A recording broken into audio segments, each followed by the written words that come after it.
So I started talking to different people around me who were working in tech industry, but then most people were discouraging. Most people actually didn't even know about this field. Most people didn't really recommend it. But growing up in such a hardship, raised by a single mom and everything, yeah, it is challenging. I get it. But I went through a lot of challenges already.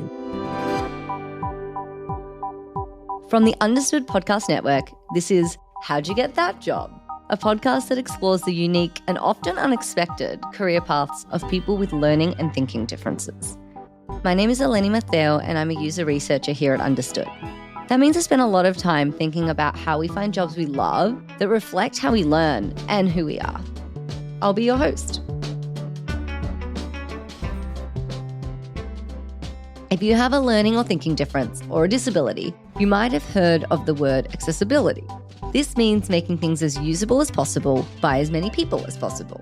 Well, our next guest, Albert Kim, is an accessibility expert. He also has ADHD, dyslexia, and other invisible disabilities, which is part of the reason he feels like he found his calling. Hi, Albert. Welcome to the show. Yeah, thank you for having me. So I thought a nice place to start would be just like kind of explaining what it means to be an accessibility expert. I'm on the product team at Understood, and so I work really closely with the experience and design team. And I've actually worked on a few accessibility projects, so I'm pretty familiar. But for our listeners, I thought it might be valuable for you to explain what it might mean to be an accessibility expert and just describe it to them as simple as possible. Basically, the work that I'm doing, accessibility specialist role, it actually focuses on digital accessibility. So just like buildings, there's a law to make it accessible for people with disabilities or anyone to be able to access for wheelchair users and things like that. Digital space, same thing for digital products, whether that is like an app or website, it needs to be accessible for everyone. So I basically help companies make these digital products accessible to everyone. And it's not just people with disabilities, because disability has 3 different categories like permanent, temporary, situational. For example, my mother, as she gets older, her vision is lower, and so her text size has to be bigger and things like that. So it's a really interdisciplinary subject. It involves human-computer interaction, design, computer science, and psychology. Yeah. So yeah, it's a very fascinating subject area. I think one thing that we talk about UX is really trying to understand the state of the person using the technology, whether that's like an emotional state or a physical state, and designing with that in mind. Yeah, of course. Mm-hmm. I would love to hear why accessibility is so important to you and why you chose to dedicate your career to accessibility. For me, accessibility is really important because I deeply empathize with the struggles. I myself have disabilities. I was born with some disabilities and also attained some growing up. And so for me, the representation and advocacy for people with disabilities is really important.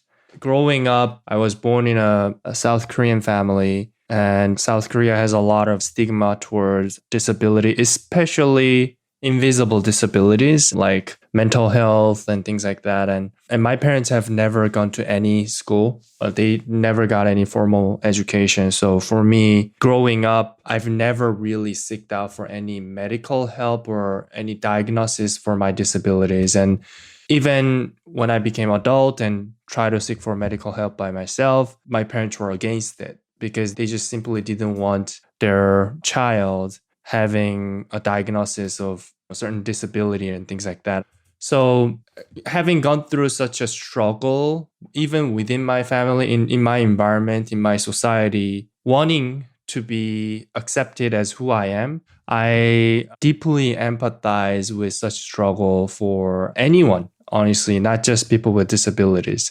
When I came across this subject, this field, for me, it was like a calling. It was like a life mission. And especially even within digital accessibility, these invisible disabilities like cognitive and learning disabilities, as well as mental health, have not been traditionally covered much. which it was very absurd to me because if not accessibility area talks about these issues, then where else can we talk about it, right? Definitely. So kind of felt like a calling, and I feel like I had to jump in and really bring more representation of people with disabilities, similar disabilities that I have in this field. Yeah.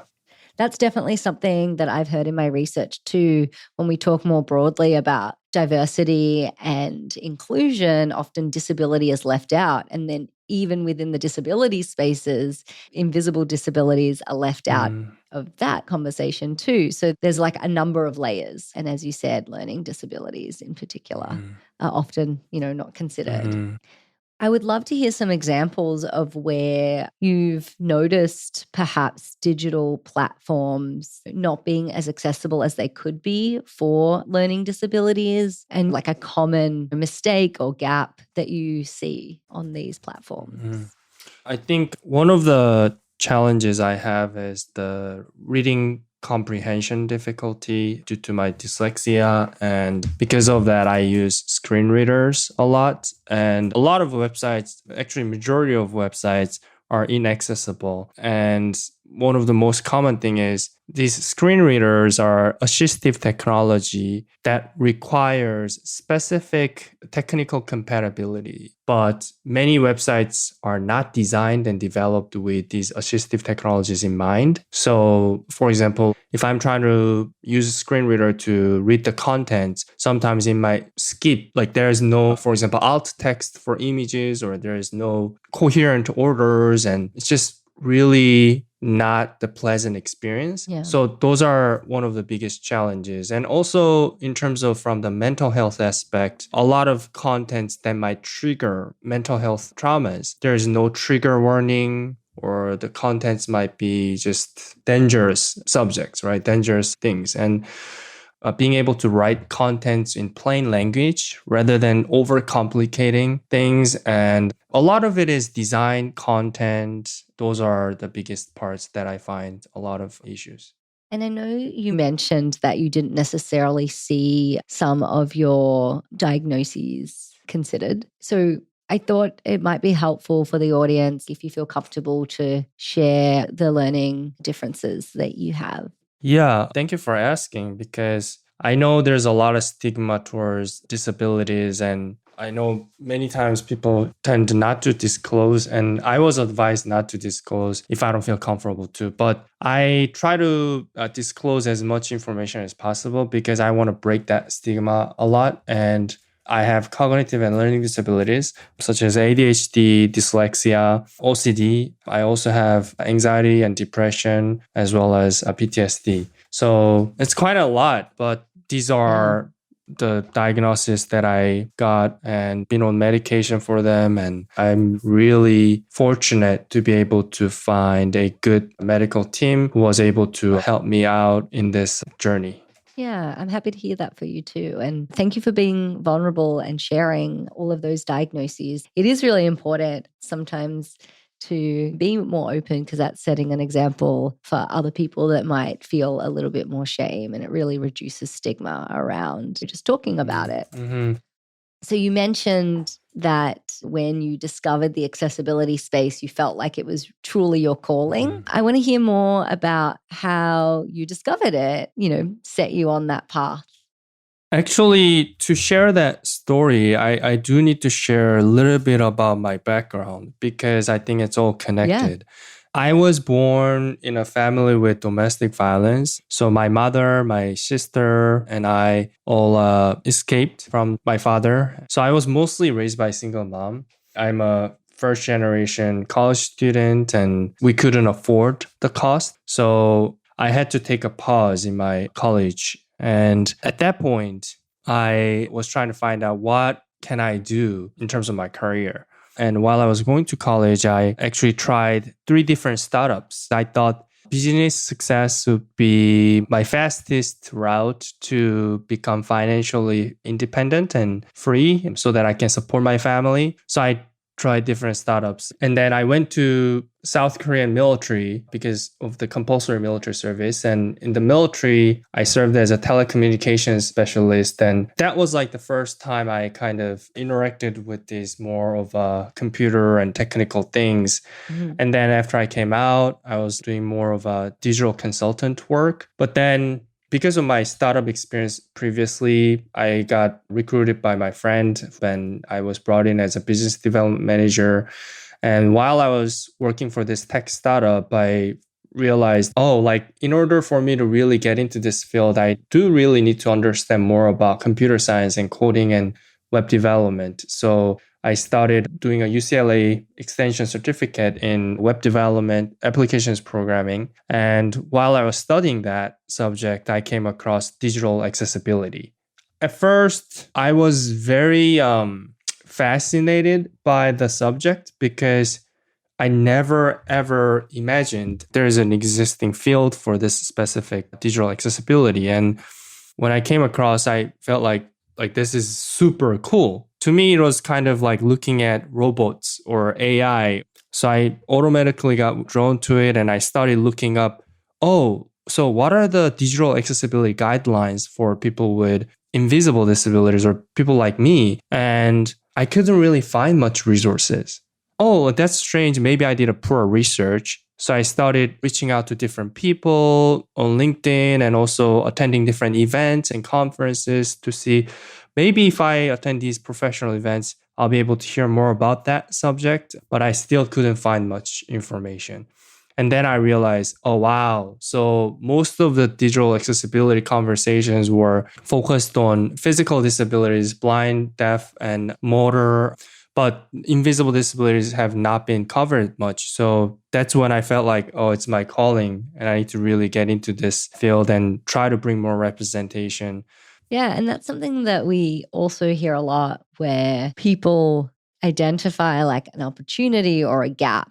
And for people that are more risk averse, it's like, oh, but like that's uncharted territory. Whereas for others, it's like, well, that's actually really exciting. You can be the pioneer in that space if no one is doing it. And as you said, there's definitely a need for it. Like you identified a personal need for it. So there must be others feeling the same way, right? At first, I didn't know how to start. So I started talking to different people around me who were working in tech industry.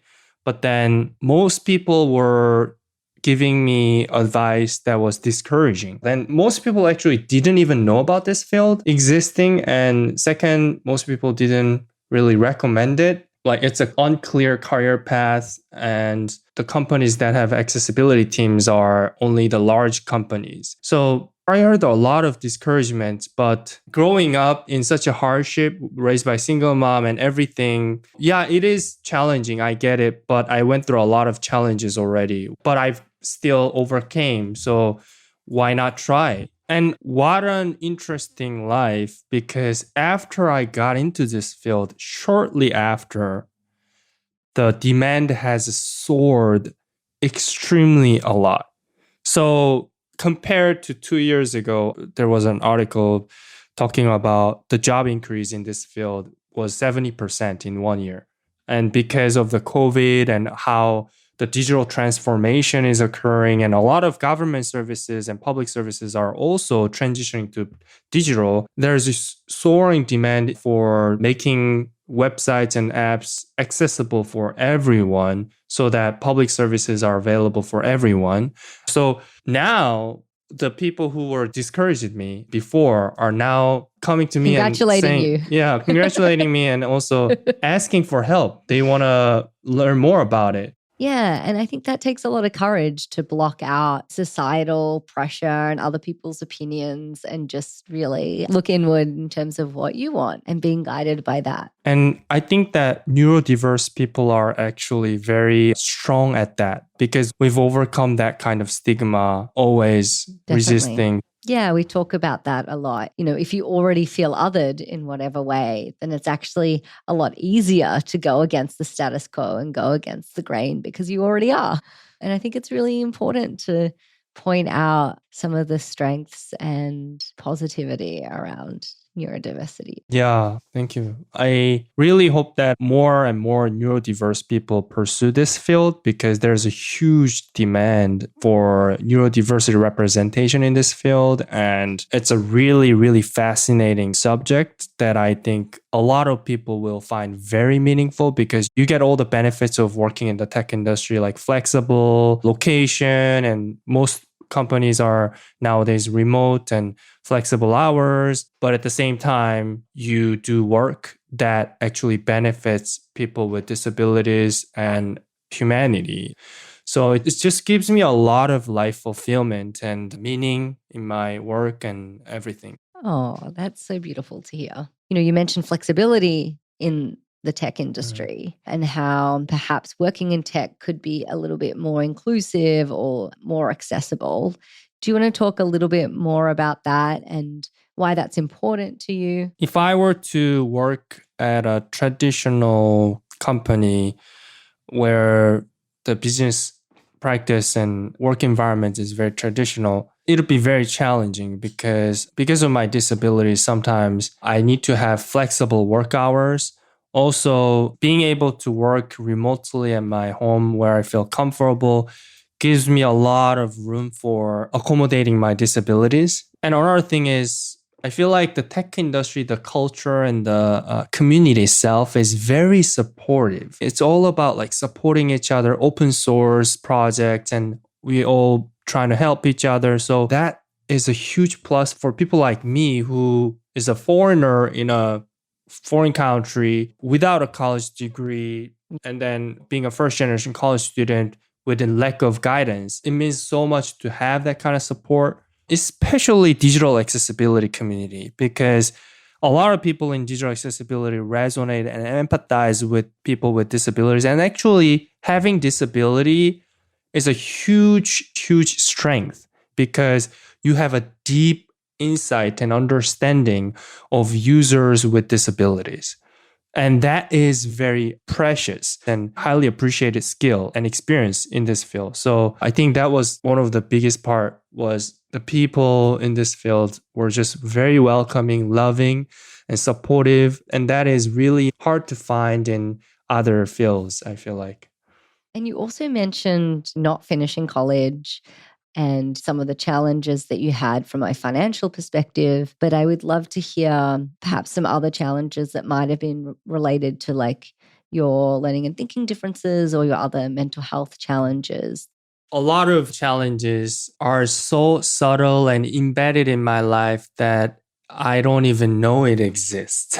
For example, I have a hard time with estimating time. So my doctor was telling me because of my low executive functioning in my brain, if I'm estimating a time for a certain work or certain task, then I can pretty much assume that it is going to be wrong. And another thing is balancing my focus. It's very hard to balance my focus. For example, I have ADHD and I get distracted to a lot of environmental stimuli. So when I'm working, I turn off a lot of other noises in my room and try to be able to focus so that I don't get distracted. But at the same time, I have OCD as well. So for me, there's no middle ground. And it's like either I'm very distracted or I'm very, very, very focused, maybe too focused to the point that I'm not prioritizing certain tasks and moving forward.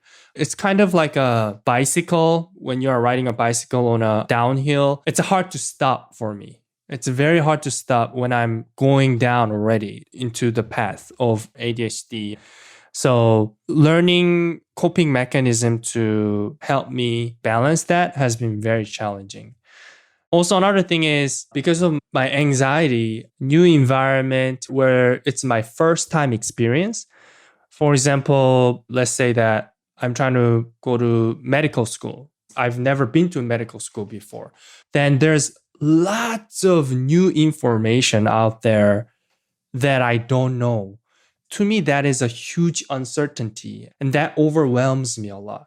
So it gives me anxiety and it triggers my OCD a lot. So I get obsessed about like reading things and learning things because I'm so anxious that I feel like if I miss a one word, I might miss a huge chunk of information. So it took me a long time to really learn the coping mechanism that it's okay to fail. It's okay to try. And whether or not you fail, you will learn something and it'll be good for you. So just it was a constant struggle, but definitely I think it was first step was getting medical help, and it helped me tremendously.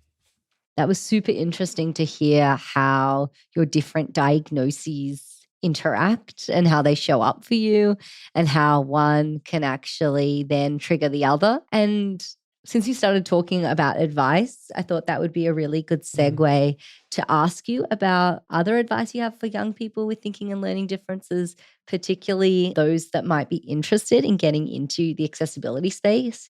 The main thing that I really want to convey to people who are going through a similar struggle as I am is that you are not alone. I'm here. There are a ton of other friends around me who have similar struggles. We are here, and you are heard, you are accepted, you are loved. So I think finding community is really powerful. I started this community called Accessibility Next Gen because I wanted to build a supportive community for anyone who want to learn about digital accessibility to be able to help each other and make more friends. Literally, like that was main reason why, because when I was trying to get into this field, it was so challenging. And there are people, a ton of people who are more than happy to help you. I and tons of my friends want to help people with disabilities and especially neurodiversity to get into this field. So please let us help you by reaching out to us or connecting with us or just shooting a DM anytime. The name of the community is Accessibility Next Gen, and it's on Meetup. Also, you can find me on LinkedIn, Albert Kim, or my Twitter handle is DJK Albert, but the Slack channel is actually invitation only. So once you actually message me, I can send the invitation and then go from there. Thank you so much for joining, Albert, and thank you for all of the work that you do in the accessibility space. Well, thank you so much, Eleni, for having me today. And I hope that my story will at least help someone feel that they are not alone. So thank you. I hope so too.